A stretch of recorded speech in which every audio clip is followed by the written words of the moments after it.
आज चाहिँ म सबै 7वटै प्रदेशमा रहेको जिल्लाहरूलाई चाहिँ हामीले कसरी सम्झिने भन्ने सूत्रसहित भन्नेछु। कोशी प्रदेश जसमा चाहिँ जिल्ला सङ्ख्या 14वटा रहेको छ। सम्झने सूत्र चाहिँ औ खो सो झाइपाते आम्डी सुबोतास भनेर हामी सम्झिन सक्छौँ। त्यस्तै मध्य प्रदेश, यहाँ 8वटा जिल्लाहरू रहेका छन्। सम्झने सूत्र सिस बाँध पस मरो।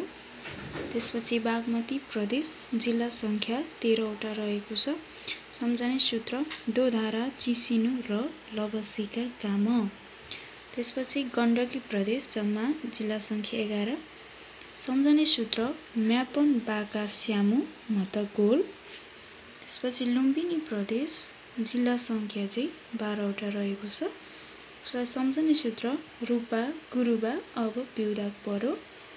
त्यसपछि कर्णाली प्रदेश जिल्ला सङ्ख्या 10। सम्झने सूत्र जाडो हुँदै मुसु जुका रुस।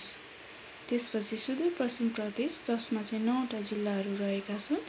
सम्झने सूत्र अबै र बाँकी बडोदा भनेर हामी सम्झिन सक्छौँ।